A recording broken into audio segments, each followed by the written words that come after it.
Z improvizovaného štúdia v Mlynskej doline vás pozývam sledovať ďalšie Fafuk inak.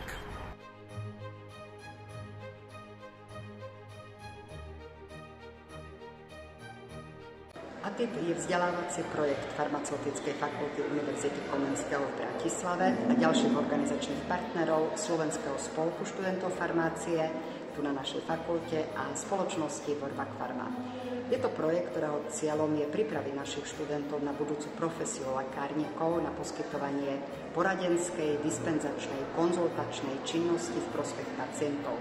Projekt má svoju stabilnú štruktúru, má jarnú a jesennú fázu a vždy má svoju tému každý ročník. Tento rok sme ju prispôsobili novinkám, ktoré ovplyvnili slovenské lekárenstvo za posledné obdobie, a to je štandard pre manažment pacientov s podozrením na akutné infekcie horných dýchacích ciest a venovali sme sa aj očkovaniu proti chrípke vo verejných lekárniach.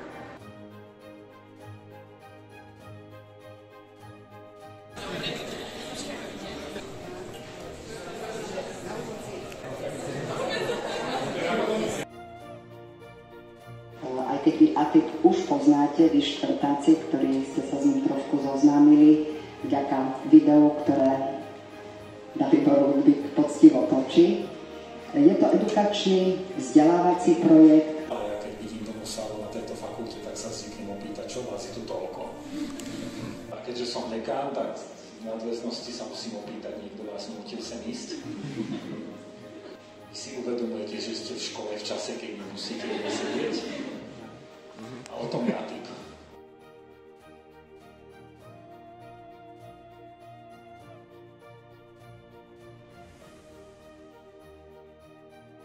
Že u chlapov, že prežívajú túto chorobu veľmi dramaticky.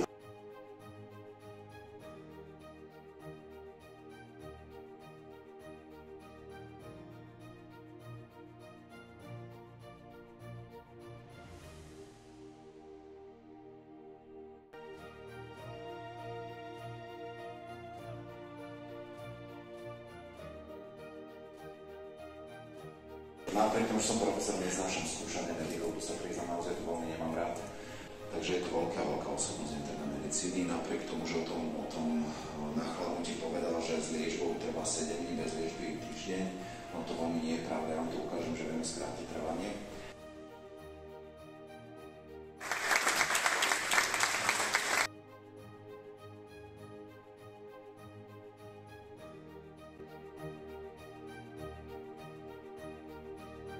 ATIP je úspešný príbeh a dnes už je to jasné po tých rokoch. Množstvo študentov to odporúča a množstvo absolventov fakulty to odporúča. Zažili tu množstvo zaujímavých skúseností.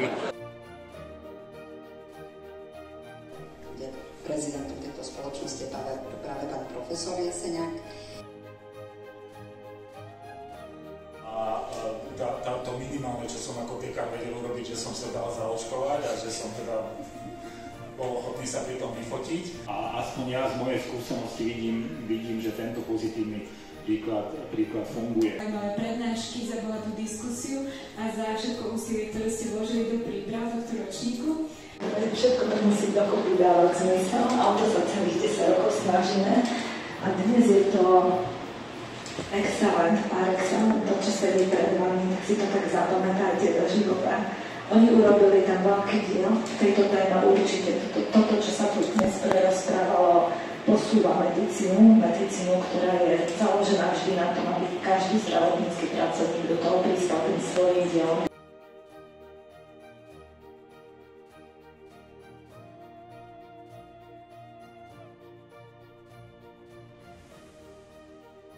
Pretože je to podľa mňa skvelé podujatie, v ktorom sa niečo naučím. Na starobu sa treba vzdelávať, tak sme si prihlásili. Chcem vedieť niečo viac, ako už viem.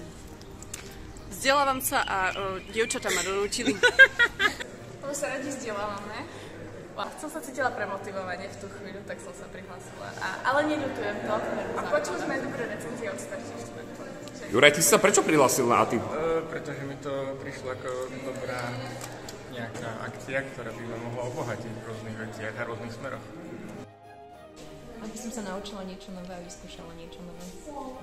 To už na 20? Je to super projekt. Pre získanie nových skúseností, naučiť sa niečo nové a stráviť čas s spolužiakmi. Sme o tom počuli aj na prednáškach na verejnom zdraví a nás to oslovilo, tak sme sa prihlásili. Pretože sa chcem vzdelávať. Chceli sme sa naučiť niečo nové hlavne. Áno, chceli sme si to vyskúšať, aké to bude potom v lekárni. Lebo som už minulého roku počula na to dobré recenzie, ohlasy a chcela som sa niečo nové dozvedieť. Presvedčili ma hlavne či už spolužiaci, alebo aj starší z iných ročníkov, ktorí hovorili, že to je dobrá akcia, že sa tam oplatí ísť a dal som na ich radu. Pre nejaké osobné obohatenie, aby som získala sebavedomie, keď nastúpim do lekárne, a pre orechové rošteky a chlebičky. Určite pre kávu. A počuli sme od starších kamarátov, že je to super skúsenosť, takže sa prihlásili. Pretože akože téma ma celkom zaujala a určite sa to zíde aj v rámci teda lekárskej praxi a z minulých ročníkov som počul, že to je veľmi dobré a určite by som sa mal zúčastniť. Lebo je to možno aj viac nových skúseností, ktoré potom môžem využiť možno v budúcej práci. No tak super projekt.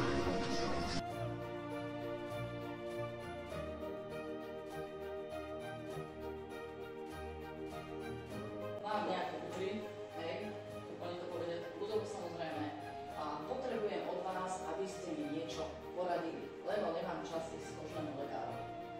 Takže vy v lekárni máte obrovské portfólio oproti mojej mladosti, produktov zo všelijakých značiek. Prečo si založila ATIP?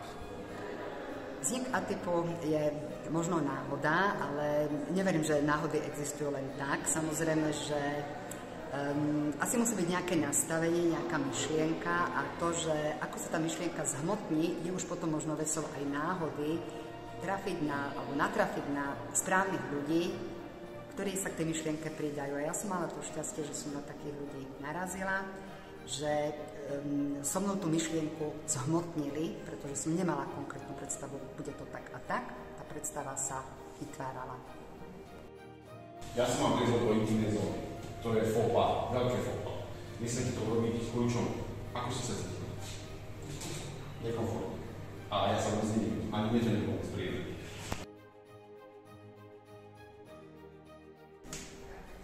Ešte raz? Lepšie. To znamená, aké by malo podmienky? To je ak.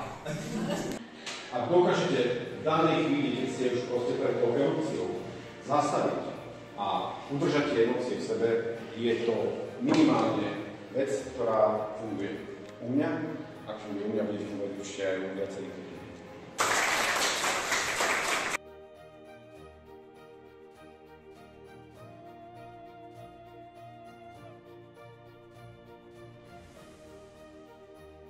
A mám pocit, že niečo na nás je. Neviem. A chcem sa opýtať, aj ste si merali teplotu? Skoro 38. Ako dlho vám tieto prejavy trvajú?